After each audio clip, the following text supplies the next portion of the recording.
I've watched a lot of NFL primetime games in my life, and that was one of them. Welcome into Verts. My name is Harrison Graham. I'd say good evening, but it's more like good morning because it is after midnight here in the Central Time Zone, well after midnight if you're watching on the East Coast. Maybe you're watching when you wake up on Monday morning. The Cowboys just topped the Steelers in a weather-delayed game, 20-17, and it was ugly. It was hard-hitting. This game had a little bit of everything. Not sure it was that well played of a game, especially from Dallas, but they found a way to win it. And we're going to break it down, plus take a look at some of the other top action from NFL Week 5. But this is why you subscribe to Verts, up late here on a Sunday night, Monday morning, bringing you a little Sunday Night Football reaction. So if you want more NFL game reaction, news, rumors, trade buzz, trade deadline about a month away, we got you covered here on Verts. We also do some college football content as well. So show some love and subscribe. I would greatly appreciate it.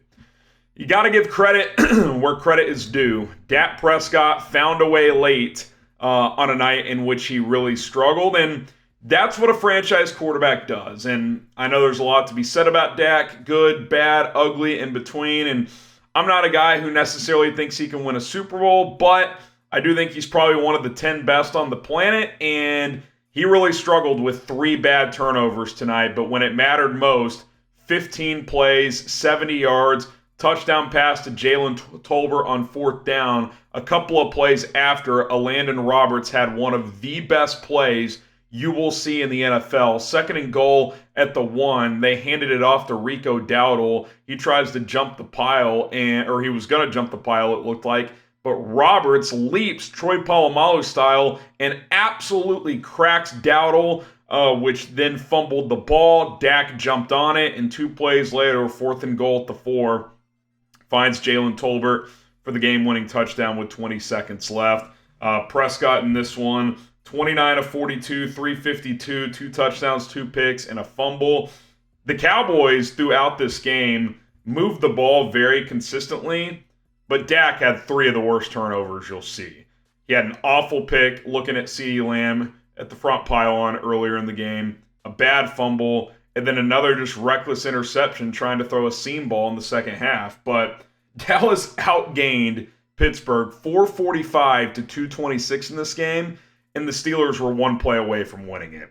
I mean, had they not scored on that final drive, I had the tweet fired up, ready to go. This would have been the most Cowboys loss of all time and the most Steelers win of all time. But give credit where it's due. The Cowboys found a way when it mattered late. They win. Both teams 3-2 on the season. Pittsburgh drops its 2nd straight game. Justin Fields, I thought, struggled most of the night, but he did lead 2 second-half touchdown drives, 15 of 27, $131 and 2 scores. He rushed for 27 yards. Pittsburgh came into this game wanting to run the football, and Dallas shut it down. They held Pittsburgh to under 100 yards as a team. Najee Harris only had 42 yards on 14 carries. And listen, I don't really know big picture for either of these teams what this means. In the short term, for the Cowboys, they stay in touch with Washington in the NFC East, who won again today. They're 4-1. Dallas is 3-2. All of a sudden, Baltimore and Pittsburgh both tied atop the AFC North at 3-2. I got to think Baltimore is a heavy favorite to win that division at this point in time. I think Pittsburgh, with their defense, is going to be in a lot of games, and Justin Fields done a nice job of not turning the ball over this year, but they're struggling to get consistent big plays. I don't know what's going on with George Pickens.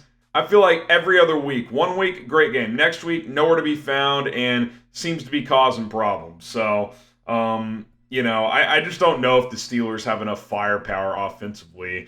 They were saying on the broadcast Russell Wilson should be fully ready to go next week. Do you turn to him? I probably wouldn't still. I'd probably keep going with Fields for now because he's at least a threat to run. But we'll see what Mike Tomlin does after a 2nd straight loss last week to the Colts and this week to Dallas. I mean, this would have been a catastrophic loss for Mike McCarthy and Dak had it happened. And it was very close to happening because, again, the Cowboys just in between the 20s, dominated this game, moving the ball consistently throughout the night. They had a field goal blocked, 3 awful turnovers. You're just going, are the Steelers really going to steal this game? And they were very close to doing it, but Dallas pulled it off. I will say this. I thought Rico Dowdle ran the ball pretty well. If you told me, and I tweeted this out before the night during the weather delay, that the bad weather conditions big advantage Pittsburgh because Dallas struggles to run the ball. Well, Dowdle had 87 yards on 20 carries, 4.4 average. Dallas as a team rushed for 109 yards, only 3.5 yards per carry, but they outgained Pittsburgh by 17 on the ground. Dowdle was more effective than Najee Harris, so give Dallas credit for being physical in this game. I would not have expected them to match Pittsburgh's physicality, and I thought they did that tonight. So even though Dak was having one of those heavy turnover games, their defense, their physicality, their run game, and Dak throwing the ball outside of 2 or 3 really bad decisions kept them in it. And, sometimes these are the best type of wins for a team, right? Where, you're just kicking yourself the whole game, shooting yourself in the foot, and you're thinking, man, we're really going to lose this one. And then you clutch up with a long drive and a 4th down touchdown late. That could be a momentum type of win for Dallas. And for Pittsburgh, I don't know if it's heartbreaking when you got your ass kicked most of the night, but it's definitely one you would have liked to have. For the second straight week, you lose by 3 points. So that's the NFL, man. It's nip and tuck in this sport, and that's the way the cookie crumbles. So Dallas wins. Jalen Tolbert with a big night, 87 yards, the game-winning touchdown. CeeDee Lamb, 62 yards receiving. It was a knuckle fight. Defense, physicality, turnovers were the name of the game for Pittsburgh's defense to keep them in it, but wasn't enough as Dallas ended up winning this game. Do want to talk a little bit more about some of the other Week 5 action on the slate. Just kind of some quick hitters here. Minnesota remains unbeaten, one of 2 unbeatens. The other one will play tomorrow night, the Chiefs and the Saints. Chiefs looking to get to 5-0.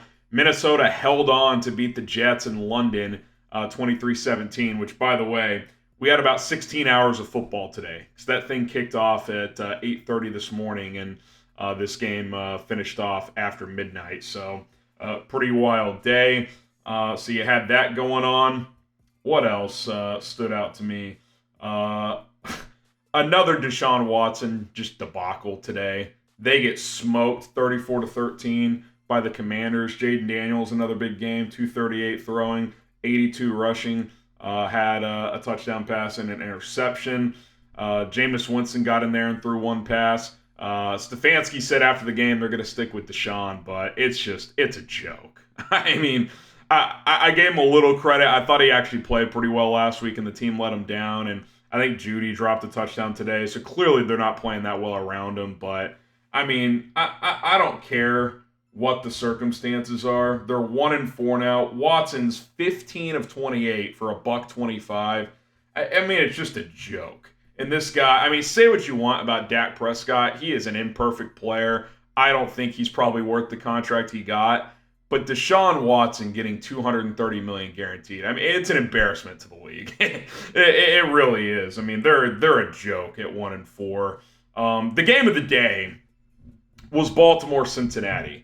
And Cincinnati looks like one of the best 1-4 teams I've ever seen. They lose 41-38. Evan McPherson missed a game-winning 53-yard field goal in overtime after the punter dropped the hold. He got it up in time, but you could tell it threw off the kick, and he missed it. Derrick Henry busts a long run, and Tucker kicks the chip shot to win it. This game was nuts. Burrow looked like the MVP. He threw for 392 and 5 touchdowns in a losing effort. Jamar Chase, 193 and 2 touchdowns in the loss. I look at Cincinnati, and I said this a few weeks ago. Did they miss their window? Because that defense is just not the same under Lou Anarumo.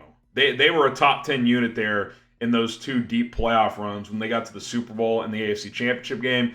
They're nowhere near that. Lamar was running wild, making plays. Derrick Henry had a big game. And you put up 38 points against a Baltimore team who plays good defense, and you lose, that's a pretty tough pill to swallow. I mean, that's got to be one of the best games Joe Burrow's played in the NFL. 30 of 39 for 392 and 5 touchdowns, and you lose at home.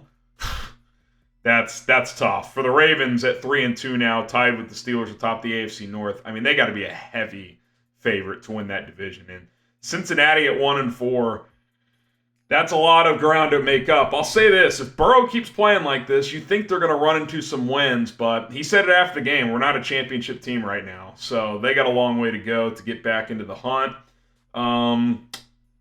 Do you want to talk about Bears-Panthers? Just mostly Caleb Williams. Thought he had his breakout game. 20 of 29, 304 passing, 2 touchdowns.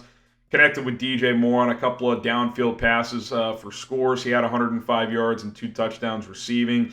I get it. It's Carolina. They're not very good, but 36-10. Could have easily put up 45 points. The Bears could have. So nice little momentum for Chicago. They head to London now to take on the Jags. This week. The Jags, by the way, who got their first win of the year, 37-34 over the Colts. Much-needed big performance from Trevor Lawrence, 28 of 34, 371, and 2 touchdowns with the pick. That's his best game in a while.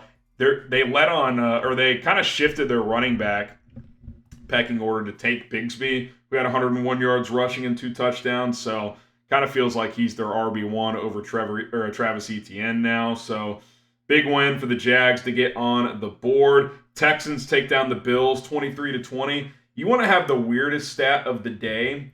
Josh Allen in a 3-point loss, which, by the way, they lost on a 59-yard field goal by Kymie Fairbairn at the buzzer.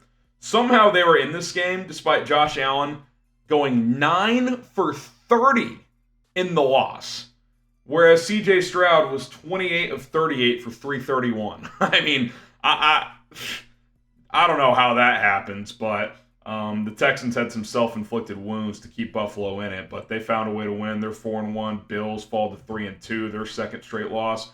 And then a couple other thoughts here. Another inexplicable loss from San Francisco. And yes, I get it. Their kicker, Jake Moody, got hurt. There would have been 1 or 2 times they probably could have kicked a field goal, and they probably win. I understand. But the Rams a couple of weeks ago, and now the Cardinals, just 2 games you're in complete control of, and you find a way to lose. Today, 24-23. Guys, the 49ers are 2-3 now. I get it. It's early in the year. They've had some slow starts under Kyle Shanahan, but McCaffrey's still out. They've had some other injuries. These are just not games you can afford to lose, especially when it comes to playoff seeding. I still expect the Niners to be a playoff team and probably win that division, but that is an inexplicable loss to Arizona, who is now 2-3 on the year. Packers hang on to beat the Rams 24-19.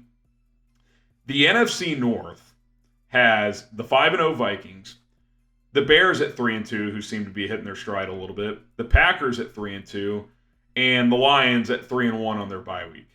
I mean, if you want to look at point differential in this division, the NFC North, the Vikings plus 63, Bears plus 28, Lions plus 22, Packers plus 20.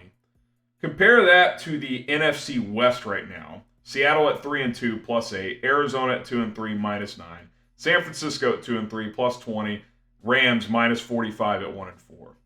I mean, I thought the North would be really good, but they're that much better than the NFC West right now.